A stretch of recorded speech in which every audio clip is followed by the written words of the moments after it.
Hey fam, my name is Stix and today I want to talk to everyone about an upcoming MMORPG called Ashes of Creation. So if you haven't already heard about Ashes of Creation, let me give you a quick rundown of what exactly it is. Right, so Ashes of Creation is often described as being an open world MMORPG shaped by the actions players make over the course of the game. To further clarify what that means, Ashes of Creation plans on more or less being a player-driven game with a player-driven economy and environments created and run by players. Okay, so for example, players are given the option to purchase blocks of land, right? And after purchasing that land, you can, for example, turn that land into a little village. With successful trade agreements between other player-created villages, your village can grow into a bustling city hub. Or if you're not into all that jazz, you can instead opt to protect the trade routes that keep the towns flourishing, because they will definitely need protection.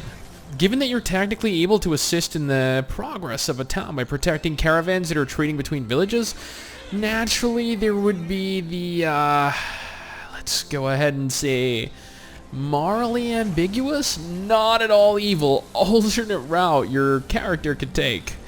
Instead, choosing to become a brigand, raiding and looting said caravans, leading to the village's ultimate destruction. That's right, in Ashes of Creation, you can both build out towns and villages while simultaneously being given the option to tear down other people's as well. While this may not appeal to everyone, it seems like the general direction several Western MMORPGs are trying to go lately. I'm not sure if this is just a phase or if people are generally longing for this feature, but we'll see how it pans out upon release. Another thing that was revealed is player housing. While not really an original feature by any means these days, Ashes of Creation attempts to take things a little further, giving you a large amount of freedom over what kind of home you can create. Supposedly, you're given the option of creating anything from a tiny little farmland to a huge multi-story mansion. Do note, however, that they have pointed out that the world can be a dangerous place, and definitely made it a point to mention that nothing lasts forever.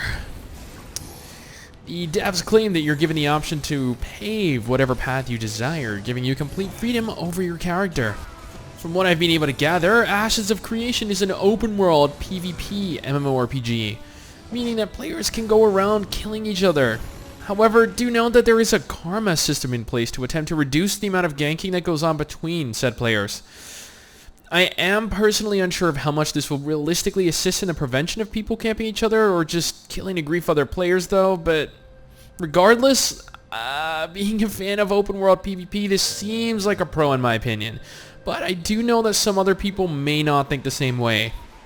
So, there are 4 races along with 4 classes to choose from in Ashes of Creation, which does seem a little small, now that I think about it, especially for an MMORPG. But with such a small handful of classes, they may be able to maintain some class balance. At least, maintain it a lot easier. That's definitely a plus. Although, not having much variety to choose between with regards to races may make people interested in RPing a little disheartened to try out. Ashes of Creation isn't open and available for play just yet. Instead, it's in alpha testing. The devs only giving out access to a small select few people. Now, will Ashes of Creation be a good game? The idea is great, the game looks great, kind of reminds me of Age of Conan to be honest. But in all honesty, some of the features could end up being more of a nuisance than something I can fully get behind and invest large amounts of time into. But, I mean, realistically, we can't really make any judgments yet. We will be able to tell further once the game goes into closed beta, open beta testing, once we can actually get a hands-on look at the game, right? Until then, all we can really do is speculate. And while some of these features, some of these options do seem like, at least some of these seem great, at the same time, they could end up being the literal downfall of the entire game. Well guys, that's it for pretty much everything I have to say regarding Ashes of Creation today. Thank you all for giving me your time over these last couple minutes. I do appreciate you setting aside a few minutes to sit through all of this, and I love all you guys the more for it.